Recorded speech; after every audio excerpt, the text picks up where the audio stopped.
Karina terbangun. Saat samar-samar ia merasakan elusan lembut di atas kepalanya.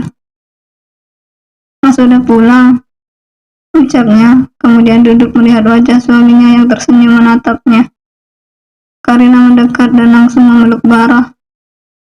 "Kangen." Bara tertawa kemudian mengelus punggung Karina. "Mas juga kangen banget," balasnya. Mau tak mau Karina jadi tersenyum sendiri. Padahal mereka baru berpisah 1 hari. Tapi rasanya Karina tak betah kalau harus jauh-jauh dari suaminya ini. "Mas kok udah pulang?" Karina melihat ke arah jam di dinding. Baru pukul 10:30 dan suaminya sudah ada di rumah, bukannya di kantor. "Kangen, makanya Mas langsung pulang." "Masa? Padahal dulu kalau habis pulang dari luar kota langsung kerja lagi. Dulu kan bisa barengan kamu, cuma di kantor aja. Kalau sekarang kamunya tinggal di rumah Mas, jadi harus pulang. Ngapain ke kantor?" Jawabnya santai, membuat Karina mengembangkan senyum. Dia jadi merasa yakin kalau Bara sudah jatuh cinta padanya sejak lama. Dia jadi berpikir kalau selama ini Bara sengaja membuatnya lembur, Ramusa, agar mereka sering bertemu. Dia menyipitkan mata menatap curiga. "Apa?" tanya Bara melihat gelagat aneh Karina. "Mas dulu itu lembur emang buat kerja atau sengaja biar lebih lama berduaan sama aku?" Bara malah tertawa mendengar pertanyaan Karina. "Ih, jawab, malah ketawa." "Ya keduanya, kerja sekalian biar bisa berduaan sama kamu." Karina tak bisa menahan senyum. Ya, paling tidak rumusannya selama bertahun-tahun menghasilkan sesuatu yang lebih besar daripada uang. Terus sekarang jarang lembur, karena akunya ada di rumah, nggak di kantor. Tanpa malu-malu, Bara mengangguk mantap. Bara mendekat dan memeluk Karina lagi. "Rasanya Mas pengen resign aja, biar bisa berduaan terus sama kamu." "Aduh," ringis Bara, begitu merasakan pinggangnya sakit kena cubitan Karina. "Sakit sayang? Habisnya Mas ini gimana? Orang tuh di mana-mana setelah menikah, makin rajin kerja, biar bisa nafkahin anak istrinya. Lah ini malah pengen resign." Bara tertawa lagi dan mengelus kepala Karina lembut. "Ah," Karina meringis, perutnya masih terasa kram. "Kenapa?" tanya Bara agak khawatir. "Gak apa-apa, perut aku rasanya agak kram, kayaknya mau datang bulan." "Oh iya, sakit banget ya? Kamu ke rumah sakit?" Karina menggeleng kecil. Ia teringat sesuatu, kebiasaan Bara saat tahu Karina sedang datang bulan. "Mas kok nggak beliin aku pembalut lagi kayak dulu? Di lemari kan masih banyak." Karina mencibik. "Ya sih, masih banyak. Tapi kan dulu aja aku masih sekretarisnya Mas care banget. Segala dibeliin pembalut. Sekarang pas sudah jadi istri, di lemari masih banyak banget Mas lihat." "Ya emang banyak, tapi bisa kali beliin aku camilan." Bara menggeleng, nampak heran dengan kelakuan istrinya ini. "Itu lemari dapur, kulkas, isinya camilan semua. Udah kayak mau buka toko, masih mau nambah lagi." Karina tersenyum malu. Dia memang baru membeli banyak camilan, stok untuk menemaninya nonton film. Selama menganggur, dia tak banyak kerjaan selain leha-leha nonton TV sambil nyemil. "Itu perutnya masih sakit? Mau Mas pesanin obat pereda sakit datang bulan?" Karina mengangguk. "Udah, baring lagi. Mas ambilin wapet."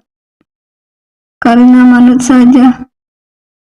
Kapan lagi kan diperhatikan suami sebegininya? Sembari menunggu Bara, Karina mandi karena memang sejak bangun pagi tadi ia belum mandi. Malu kan kalau dia sampai bau iler. Saat ia keluar, Bara sudah duduk di tepi tempat tidur sambil memainkan ponselnya. Kayaknya aku memang datang bulan deh. Ngeflek. Bara mendongak. Tapi biasanya nggak tanggal segini kan? Iya, kayaknya aku telat seminggu. Begitu normal. Karina hanya menaikkan bahunya dan berbaring di atas tempat tidur. Bara langsung meletakkan dompet di atas perut istrinya.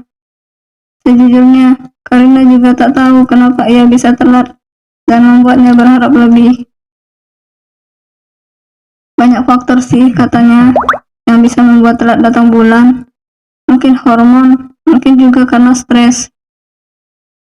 Bara menatap Karina dengan tatapan tak terbaca. Stres? Tapi selama kamu kerja nggak telat kayaknya. Apa kamu stres setelah kita menikah? Melihat ekspresi wajah Bara, Karina tak bisa menahan tawa. Sepertinya suaminya ini salah paham padanya.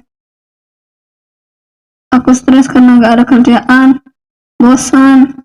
Biasanya kan pagi-pagi aku udah siap-siap kerja, pergi pagi pulang malam. Kalau sekarang mau bersih-bersih udah ada orang yang datang buat bersih-bersih. Mau eksperimen masak-masak, mas takut aku buat kue dari kerak neraka lagi. Mau ngapain lagi coba? Karina mengubah posisinya dan berbaring menyamping. Bara dengan sigap memijat pinggang Karina, membuat Karina merasa lebih nyaman. Kan kamu bisa shopping, ke salon, atau mencari hobi lain.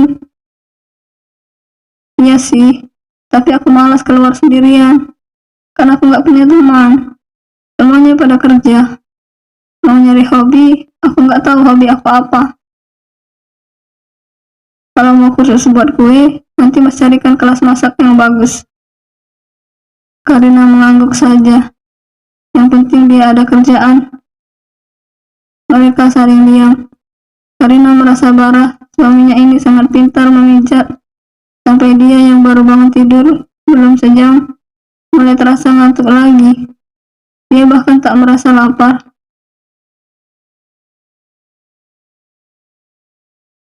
Karina keluar dari kamar mandi dengan wajah keheranan. Sudah beberapa hari lewat setelah flek datang bulan, tapi sampai sekarang tamu datang bulannya itu tidak juga datang. Mana beberapa hari ini badannya terasa agak meriang. Kamu yakin gak mau ke dokter? Tanya Bara. Karina mendekat dan membantu suaminya memasangkan dasi. Aku gak apa-apa. Gak apa-apa, tapi hidungnya meler. Suaranya bindeng. Badannya panas begini. Karina mendongak, melihat wajah Bara yang nampak sangat khawatir karena harus meninggalkan dirinya sendirian. Aku gak apa-apa, cuma flu sedikit. Mas gak usah khawatir. Nanti habis minum paracetamol juga enakan kok. Itu juga yang kamu bilang kemarin. Tapi sampai sekarang belum sembuh juga. Ya sabar, tunggu reaksi obatnya. Bara mendesah pelan. Karina tetap kekeh tidak mau ke rumah sakit. Padahal Bara sudah membujuknya sejak kemarin. Mas gak bisa konsentrasi kerja kalau kamu sakit begini. Karina menepuk dada Bara pelan. Kan nanti kita bisa sambil video call kayak biasanya. Jadi mas tahu aku ngapain aja di rumah. Tetap aja mas cemas ninggalin kamu sendirian. Mas percaya deh sama aku. Aku gak apa-apa. Aku ini Karina Adelia, yang dulu kerja bisa sampai 16 jam sehari, tapi tetap strong. Balasnya sembari tertawa. Bara lagi-lagi menghela nafas menghadapi kekeras kepalaan istrinya ini. Pokoknya kalau ada apa-apa langsung bilang ke mas ya. Karina mengangguk ceria, mencoba meyakinkan Bara kalau dirinya tidak apa-apa ditinggal sendiri. Sepertinya Bara Karina duduk di sofa sembari mengusap perutnya yang terasa mengencang. Apa biasanya mau datang bulan begini ya? Tanyanya pada diri sendiri. Nyatanya, demam Karina semakin menjadi dan meringkuk di atas tempat tidur. Ia menyerjit saat ada sesuatu yang hangat menempel di keningnya. Samar-samar ia melihat Bara yang sedang duduk di sampingnya dengan wajah cemas. Karina membuka mulutnya, hendak bertanya kenapa Bara sudah pulang, padahal belum waktunya. Bara mendekatkan dirinya lagi, karena ia tak mendengar apa yang Karina gumamkan. Apa sayang? Ada yang sakit? Dokternya bentar lagi sampai. Sabar ya. Tapi tiba-tiba Karina menutup mulutnya dengan tangan kanan, dan tangan kirinya mendorong tubuh Bara pelan. Suaminya itu menatap bingung. Mas bau, jauh-jauh. Di sana, ucapnya, membuat Bara melongo. Pria itu mencium sisi pakaiannya, tapi yang terendus adalah wangi parfum seperti biasanya. Enggak kok, wangi parfum. Ini coba cium lagi. Karina membuka tangannya, namun kemudian yang merasa mual dan merasa jijik dengan apa yang dihirup indera penciumannya. Weh, mas bau. Sana mandi. Bau banget ih. Bara semakin khawatir melihat tingkah Karina. Kamu gak apa-apa? Mas mandi sana. Mas bau. Iya, mas mandi. Kamu gak apa-apa, mas tinggal mandi. Karina mengangguk, masih dengan tangan yang menutup hidungnya. Mau tak mau Bara pergi mandi. Selesai mandi, ia mendekati Karina yang sedang duduk selonjoran di atas tempat tidur, sambil mengupas jeruk. Matanya fokus melihat layar televisi. Ini mas sudah mandi, masih kecium baunya. Karina mengendus Bara, kemudian menggeleng. Enggak, udah enggak sebau tadi, jawabnya enteng. Syukurlah. Tak lama dokter yang Bara panggil sudah datang dan langsung memeriksa Karina. Gimana? Tanya Bara pada Adimas, temannya yang berprofesi sebagai dokter. Adimas merogoh tasnya dan mengambil sesuatu yang sangat Karina tahu. Mau coba? Usulnya. Karina sedikit ragu. Bukannya apa? Dia sudah beberapa kali mengetes dan hasilnya negatif. Dia takut kecewa lagi. Dia melihat ke arah Bara yang mengangguk kecil. Kenapa aku disuruh cek? Untuk lebih memastikan, karena saya mendengar ada detak jantung lainnya di dalam. Adimas tersenyum ramah.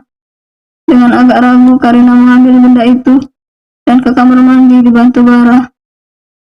Pria itu masih berdiri di samping kloset menunggu Karina. Mas ngapain masih di sini? Pria itu nampak bingung dengan pertanyaan Karina. Nungguin kamu. Keluar sana.